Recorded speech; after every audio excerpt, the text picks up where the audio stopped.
Salut les amis, bienvenue dans cette nouvelle vidéo. Aujourd'hui, on va s'attaquer à une petite fabrication qui va être franchement cool. Vous l'avez vu sur la vignette, il s'agit d'une table sur le thème Pokémon. Alors les Pokémon, ça paraît bizarre comme ça, mais c'est quand même quelque chose que je suis depuis très longtemps. Ça a commencé en 98 avec la sortie du jeu sur Game Boy Color. Putain, ça nous rajeunit pas tout ça. À l'époque, je devais avoir des boutons. Bref, récemment, je suis tombé sur un post de David Lafarge Pokémon qui nous montrait un jeton collector qui allait sortir. Alors, je sais pas s'il est sorti depuis, mais quoi qu'il en soit, j'en ai vite profité pour faire une capture d'écran parce que ce jeton, je le trouve vraiment cool. Et l'idée, ça va être donc de l'intégrer dans la table, comme vous l'avez vu sur la vignette. Du coup, résine époxy de chez Resin Pro. Ils ont été d'accord de me suivre pour ce projet. Ils ont tout un tas de produits concernant la résine, mais pas que. Bref, je vous mets le lien de leur site dans la description de la vidéo. En ce qui nous concerne, on va commencer par créer le moule, entre guillemets, qui va nous servir à couler le jeton. Et pour ça, je vais me servir de contreplaqué de 10 mm. Donc on va découper dans la plaque qui est juste derrière moi. On va prendre deux sections de 40 par 40 qu'on va ensuite superposer pour avoir une épaisseur suffisante pour venir creuser dedans et intégrer la résine. Du coup, on commence tout de suite. C'est parti.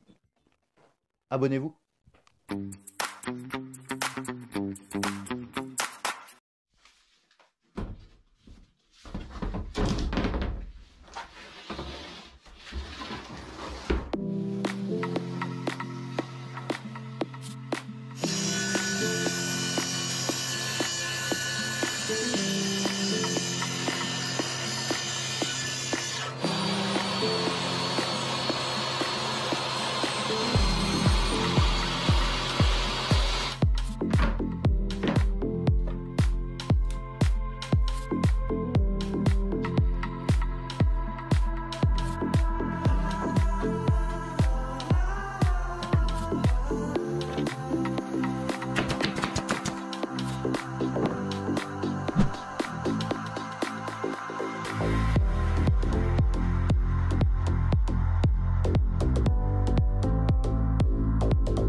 Bon les amis, ça y est, j'ai coulé ma première résine, c'est de la résine noire comme vous l'avez vu, donc vous l'aurez compris, c'est celle qui va venir faire le fond du jeton. Alors toutefois, avant de la couler, vous l'avez vu, j'ai appliqué une petite couche au pinceau, de la résine transparente, tout ce qu'il y a de plus classique. Et ça, si on ne le fait pas, ça va simplement créer des bulles dues aux remontées d'air du bois jusque dans la résine. Aussi, durant l'usinage, vous l'avez vu, j'ai eu un petit souci, donc ça c'était dû simplement à la chauffe des pilotes de l'axe X et de l'axe Y. Les drivers, en fait, ce qu'on appelle les drivers, ont tendance à chauffer. Et là, pour des usinages de cercle, c'est vraiment les axes qui sont le plus sollicités. Du coup, hors caméra, j'ai bricolé un petit système de ventilation. Du coup, j'ai refait un test d'une heure du même type d'usinage. Et là, j'ai vraiment plus de soucis. Donc, si vous avez fait la même CNC que moi et que vous rencontrez ce problème, il y a de grandes chances que ça vienne justement d'une surchauffe des pilotes. Bref, maintenant, le temps que la résine catalyse correctement, on va s'occuper du plateau de la table. Donc, pour ça, j'ai choisi du frêne. Pourquoi? Tout simplement parce que j'en ai à l'atelier. Pour les assemblages, je vais simplement utiliser des lamelles. Donc, clairement, ça, c'est vraiment un système que j'aime bien parce que c'est rapide et efficace. Bref, on fait ça tout de suite, c'est parti.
Bon les amis, ça y est, mon plateau est prêt. Donc ça, c'est la base qui va me servir à faire le cercle principal dans lequel va venir s'incruster le jeton. Alors de base, la résine noire est sèche. J'ai commencé les usinages, mais le problème, c'est qu'il m'est arrivé une petite bricole. J'ai cassé une fraise et c'était la dernière fraise de 1 mm que je possédais pour la CNC. L'erreur vient de moi. J'ai commencé mes usinages avec une fraise de 2 mm pour dégrossir un peu tout ça. Et j'ai voulu faire les finitions avec une fraise de 1 mm. Mais il y a un endroit que j'avais pas sélectionné pour la fraise de 2 mm. Donc avec la fraise d'1 mm, et ben, ça n'a pas usiné, ça a cassé la fraise. Bref, j'en ai recommandé. Là, au moment où je vous parle, ça doit arriver demain. Donc en attendant, ce qu'on va faire, c'est qu'on va s'occuper du piétement de la table et on reviendra sur tout ça ensuite. Le piétement, il va être en métal. On est sur du tube carré de 25 par 25, il me semble. On va partir sur une forme trapézoïdale de 2 sections en croix. Bref, on va pas trop rentrer dans les détails pour cette vidéo. On fait ça tout de suite, c'est parti.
Bon, ça y est, le piétement est terminé. Donc là, vous avez vu une couche de peinture, mais évidemment, j'en ai mis 2. Ça ira très bien pour une table à l'intérieur, ça suffit. Entre-temps, j'ai reçu mes nouvelles fraises pour la CNC. Donc la marque, c'est des Ramenta, les fameuses Ramenta fraises.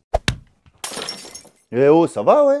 Du coup, je vais pouvoir terminer les usinages. Ensuite, on va venir couler la résine à l'intérieur. Donc là, ce sera de la résine couleur or. Mais pour le pigment, je vais utiliser un pigment minéral. Parce que pour le noir, j'ai utilisé un pigment liquide pour avoir quelque chose de vraiment opaque. Mais pour la couleur or, je veux qu'il y ait quand même un peu des petits effets. Donc le pigment minéral, ça ira très bien pour ça. Quand la résine sera sèche, on pourra venir intégrer le jeton dans la table, venir mettre tout ça à dimension. Et on pourra ensuite le fixer sur le piétement. Pour ma part, j'ai vraiment hâte de voir le résultat. Donc on fait ça tout de suite.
Bon les amis, ça y est, on approche du but final. Là au moment où je vous parle, il ne me reste plus qu'à mettre le pied sur le plateau. C'est juste 4 vis à mettre, hein. J'ai pas envie de vous montrer ça pour pas trop vous spoiler le résultat final. Je préfère finir cette vidéo avec quelques plans plutôt sympas. Avant de vous quitter, permettez-moi de vous rappeler l'importance de vous abonner. Vous êtes nombreux à regarder mes vidéos sans pour autant être abonnés à la chaîne. C'est franchement dommage dans le sens où c'est gratuit. Et je vous cache pas que si on pouvait passer les 50 000 abonnés, ce petit cap plutôt symbolique des 50 000 abonnés avant la fin de l'année, ça me ferait franchement plaisir. Donc n'hésitez pas, si vous voulez poursuivre cette aventure avec moi, abonnez-vous. Aussi, si ce genre de projet vous plaît, n'hésitez pas à m'en faire part en mettant un joli pouce bleu. Je pense qu'il y aura d'autres projets du même type. Bref, je ne vais pas vous en dire trop pour l'instant. Pour l'heure, je vous donne rendez-vous vendredi prochain avec une nouvelle vidéo. C'est toujours à 18 h. Je vous laisse sur ces quelques images finales et d'ici la semaine prochaine, n'oubliez pas que le meilleur résultat est celui qui vous convient. Allez, ciao!